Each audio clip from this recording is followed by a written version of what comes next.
Hi everyone, Anders here with Mind the Shift. I've always been a weather geek, weather nerd.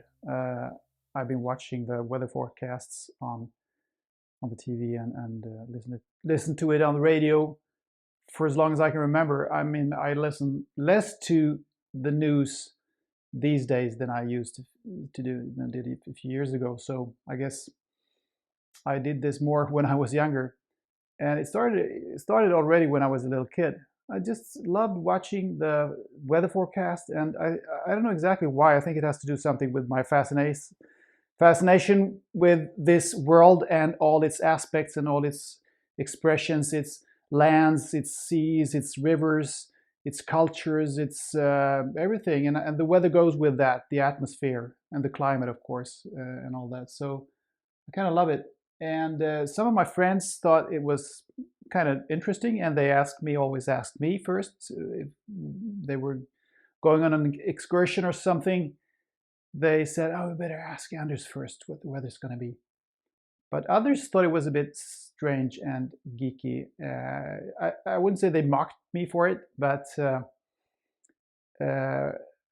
couple of them said some things. Said things to me that I didn't understand at the time, especially my best friend at the time when I was a teenager and young adult. He said to me, "Anders, it's completely pointless in doing that. You can't just watch the weather forecast because the weather is going to be what the weather is going to be anyway. I mean, the weather is what it is. You can't do anything about it. Que sera, sera, so to speak." And I didn't understand what he meant back then, because I thought it was a good thing to have some kind of clue of what was going to happen in the weather in the coming days. But today, I get what he was saying, because that's the thing. It becomes what it becomes. It is what it is, and we can never even forecast it properly. I mean, when I was a kid, the computers have developed so enormously since I was a kid, so it's not even comparable almost. Uh, but still, I mean, these huge computers that are computing these weather forecasts, they're not even close to being able to predicting exactly what the weather is going to be in more than, say, a few hours. Actually, you can say 24 hours, but I mean, even that is a stretch. And if you go a week ahead, it's always wrong in some respects. So I still follow it though, because I think it's interesting. But that's the thing. It's like Gaia's soul is too complicated for us. And here's the thing: these days, people are afraid of AI, artificial intelligence. The underlying assumption being that since humans are like machines, the machines, the computers have become so much more complicated and so much more advanced the last few decades, that at some point we will be able to build computers that are just as advanced as ourselves, as our brains, and they will be conscious and they will take over. They will take over us. This will never happen. You know why? Because we aren't machines, and machines can never be conscious. I mean, we're not even close to being able to predict the weather, and it's the same thing with seismology. You know, the way that Mother Earth, that Gaia trembles and shoots out things from her inner world, earthquakes and volcano eruptions.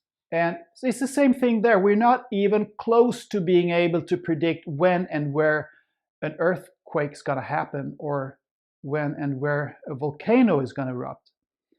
To some extent, some general ideas about volcanoes that are active and not, we can say something about, but we can't really predict exactly when it's going to happen, which is astonishing considering the amount of computer power that we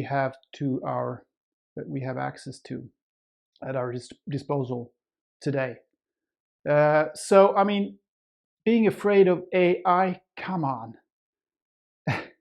Why? I think I see these the weather and the seismic activity that I was talking about as expressions of Gaia's state of mind, so to speak. Gaia's state of mind. And you can look at yourself, the entity that you are, the non-machine. Are doctors able to predict how you're going to feel a year from now, or a week from now, or even 15 minutes from now? Or are doctors able to predict what kind of issues, psychosomatic issues or just somatic issues, you are going to have in your body a year from now, a week from now, or even 15 minutes from now? No, they can't. Of course not. It's like, I mean, predicting the weather or seismic events. But your consciousness, the part of you, the non-physical part of you that is the essence of who you are and who runs your body, can of course affect how you're going to feel and what states you are going to be in, what issues you're going to have or not have, because it's your consciousness, it's your non-physical part, the essence of you that runs the show. And if we realize that, we would be so much more powerful. We would utilize our power, use our power so much more than we do today. The power to self-heal, for instance, and the power to change everything. And you know, the placebo effect and the opposite thing, the nocebo effect, which means that you can make yourself sick if you think that you have gotten in your body something that is bad, but it isn't. It's just a sugar pill. But if you believe it's poison, you will most likely get sick because of that. So that's the power of consciousness, soul, whatever you want to call it. Might be different layers to that. So this is the thing, that machines will never be conscious, and AI will never be we can use AI for bad purposes, just like any other technology, and that can be a big problem, of course, if we don't handle it properly. But it's just like, you know, when industrialization was here and we got all these new machines, and when the computers came and became a big part of our ordinary lives, and when the internet came and everything like that, we can handle it in a wise and loving way, or we can handle it in a bad and destructive and fearful way. But other than that, AI will never take over humankind. That's not going to happen.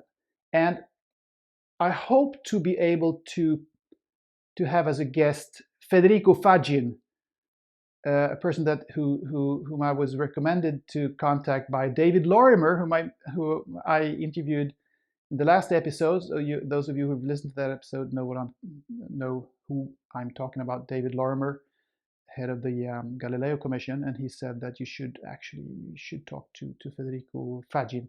So I've mailed him, and hopefully I will be able to have him on the show.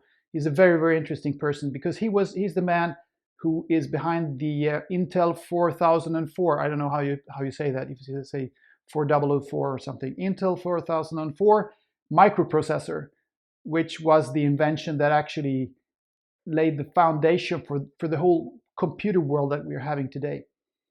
And he did that in the 70s and 80s. And then from the early 90s, he had a kind of a shift in his consciousness, shift in his mindset, because he was very successful and he had it all, materially speaking. But then he felt empty anyway, and he wasn't happy. And then he started searching inwards, and now he's dedicating all his time to research on consciousness and what consciousness is. And he is very, very convinced, after having studied this for 20, 30 years, that we can never construct conscious computers, because consciousness is in a different realm than computers.